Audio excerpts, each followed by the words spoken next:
Yo, how's it going? MMOattack.com. My name is Joe. I am also known as Havoc in the gaming community, somewhere far under a rock stuffed in the bush. You probably don't know me. Anyways, I'm here to bring you guys some FPS guides and whatever else we can think of, some fun FPS videos and whatnot to help you get better maybe, or anything that we can think of or you can suggest. So, you're probably wondering why MMOattack.com is expanding its FPS gaming. And that's because it's a large community, as large as MMO. Perhaps smaller, but still pretty large, and a lot of people have been requesting it, obviously, because Call of Duty, Battlefield, Gears of War 3, Halo, they're all popular games, so people want to see videos of that. So that's what I'm here to do. I've been given the duty to give you the Call of Duty. No, I'm playing. I've been given the duty to provide you guys with guides, videos, fun videos, and all the stuff with FPS. Even third-person shooters like Gears of War 3. And there's nothing wrong with third-person shooters. Gears of War is an amazing series, and you guys should definitely check it out. So, on to the beginner's guide, which can also help veterans. This is for MW3 mostly, but any COD in general. Basically, class setup. Everybody knows about this. The class setup, you get about 5, I believe, in the beginning. And, you can customize them and all that. What you should do is customize them to either maps or game modes. Or both. Like, for example, my second custom class is a PM9 submachine gun with extended mags, and I use extreme conditioning, and that is specifically used for small maps like Dome. That's so I can run around quickly and kill people quickly, either playing objective or just killing for a team deathmatch. So that's pretty much it for classes. I mean, it's pretty simple, easy to learn, easy to do, so there's not much to say about it, but pretty much your own preference. But I want to get to the UAV. A lot of people think the UAV is just look at the red dots and go to the red dots.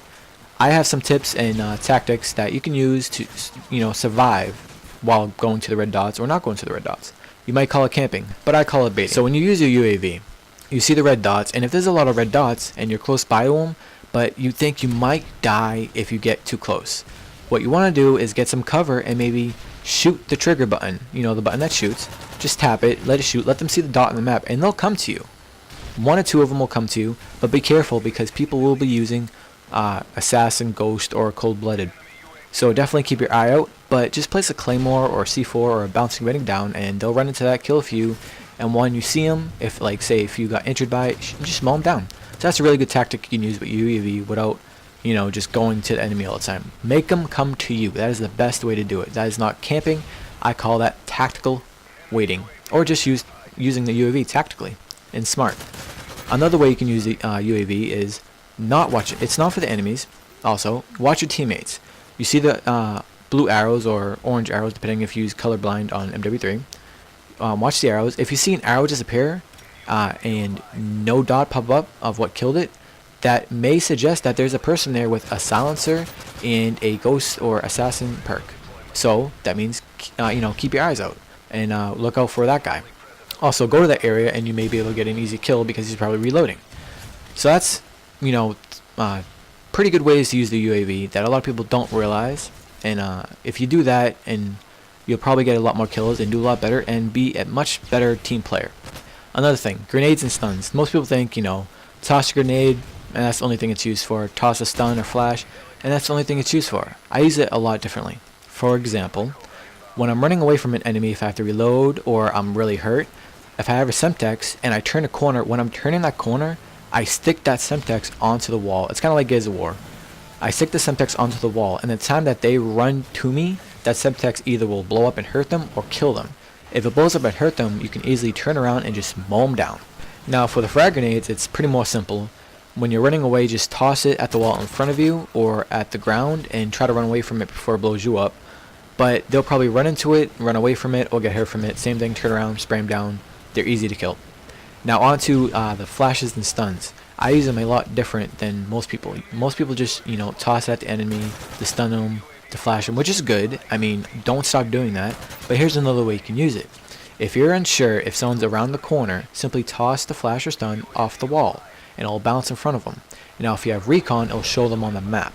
So that's a really good way to use it. And they'll also be stunned. So throw another one, and then they'll be stunned again, and then throw your frag off that wall, and they'll kill them.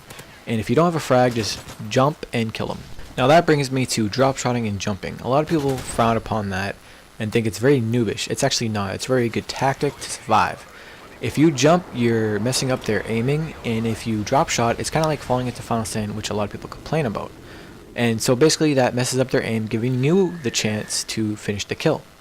So, and that's pretty much all there is for jump shotting and drop shotting, to mess up their shot so you can have a better shot. And when you're actually drop shotting or jump shotting, steady aim is a really good perk to have a hip fire, because when you don't really want to aim in when you're jumping, or aim in when you're drop shotting, because when you drop, you actually aim out and then you aim back in if you hold the aim button.